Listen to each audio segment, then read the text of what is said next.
24 साल का एक लड़का ट्रेन की खिड़की से झांककर अचानक चिल्लाया, पापा देखो, पीछे पेड़ भागे जा रहे हैं। उसके पिताजी मुस्कुराए, आसपास के लोग भी उसे बड़ी व्यंग तरीके से मुस्कुराए।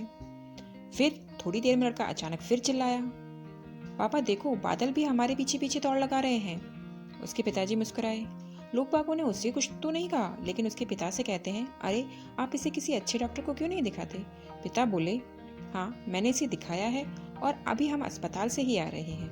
मेरा बेटा बचपन से अंधा था, आज ही उसकी आंखें लगी हैं। किसी पेड़ पर एक चील और एक मुर्गी रहते थे। दोनों ने साथ में अंडे दिए। एक दिन अचानक चील का एक अंडा गिरकर मुर्गी के अंडों में जा मिला। उनमें से बच्चे निकले। सभी बच्चे एक साथ पल बढ़ रहे थे। चील का बच्चा भी मुर्गी की तरह ही खाता और उड़ता था धीरे धीरे।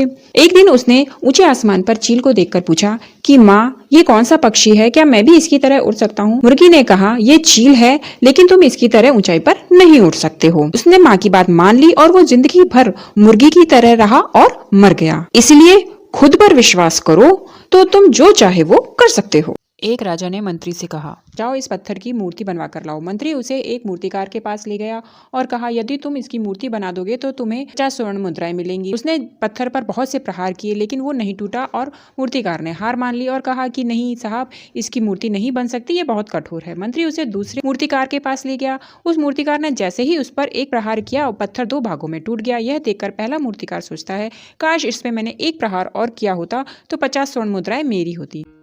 एक घर में आग लग गई। वहाँ एक चिड़िया का घोंसला भी था। वो चिड़िया भी आग बुझाने में लग गई, बार बार चोंच में पानी डालती और आग में डालती। ये सब एक कौवा देख रहा था। वो बोला, अरे पगली, तू कितनी भी कोशिश कर ले पर तेरे से ये आग नहीं बुझेगी।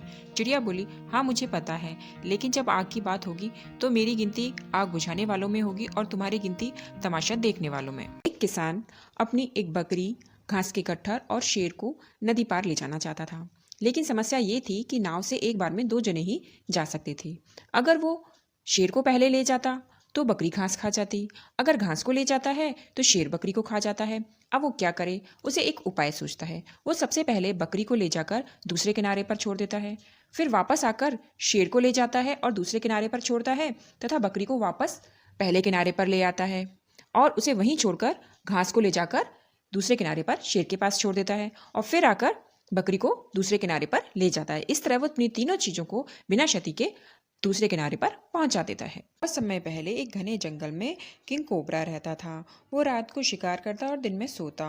धीरे धीरे वो बहुत मोटा हो गया और इतना मोटा हो गया कि उसे अपने बिल में घुसना और बाहर निकलना मुश्किल हो गया। इसलिए वो दूसरा ट्री ढूंढने लगा। फाइनली उसने एक ट्री सेलेक्ट किया, लेकिन उस ट्री के नीचे एक चींटियों का बिल था जहाँ बहुत सी चींटियाँ रहती थीं। उसने उन चींटियों से कहा कि मैं इस जंगल का राजा हूँ और मैं तुम सबको अपने चारों तरफ नहीं चाहता, इसलिए मैं तुम्हें आदेश देता हूँ कि तुम अपने लिए दूसरी जगह ढूंढ लो, नहीं तो अपने अंत के लिए तैयार हो जाओ। सारी चींटियाँ बहुत एकता थी। वो उससे डरी नहीं, बल्कि वो सब अपने बिल में से बाहर निकली और किंग कोबरा पर उन्होंने अटैक कर दिया, उसको खाने लगी और उसमें अपना डंक चुबाने लगी, जिससे वो किंग कोबरा डर के मारे रोता हुआ वहां से भाग गया। एक सियार अपने दोस्त ऊंट को गन्ने के खेत में चरने के लिए ले जाता है। चरने के दौरान सियार जोर जोर से आवाजें करने लगता है। ऊंट कहता है, भाई ऐसी आवाजें नहीं करो, नहीं तो खेत का मालिक आ जाएगा। लेकिन सियार कहता है, अरे भाई, ये मेरे लिए अच्छा है, इससे मेरा खाना पच जाता है। इनकी आवाज सुनकर खेत का मालिक आ जाता है और जोरदार ऊंट की पिटाई लगा देता है, क्योंकि सियार तो पहले ही भाग चुका होता है उसकी आवाज सुनकर। अब थोड़े दिनों बाद ऊंट उसे अपनी पीठ पर बैठाकर नदी घुमाने के लिए नदी पर ले जाता है। जब वो सियार को नदी घुमा रहा होता है, तभी वो जोरदार नदी में डुबकी लगाता है। सियार चिल्लाता है, अरे भाई, ये क्या कर रहे हो? मैं डूब जाऊंगा। तो ऊंट कहता है, अरे नहीं भाई, जब भी मैं पानी में तैरता हूँ जोर से डुबकी जरूर लगाता हूँ, ये मेरे स्वास्थ्य के लिए बहुत अच्छा है। और सियार को छोड़कर वो डुबकी लगाने चला जाता है और बेचारा सियार डूबकर मर जाता है। साक्षी को किचन में रोता देख पापा ने कहा, क्या बात है बेटा? साक्षी बोली, कुछ नहीं, मेरी लाइफ की प्रॉब्लम खत्म होने का नाम नहीं ले रही। पापा कुछ नहीं बोले। उन्होंने 3 बाउल्स लिए, उनमें पानी डाला, एक बाउल में आलू, दूसरे में अंडे और तीसरे में कॉफी बीन्स डाले और साक्षी से उन्हें उबालने को कहा। उबालने के बाद जब वो ठंडा हो गए, उन्होंने साक्षी से कहा, अब तुम इन्हें टच करके देखो।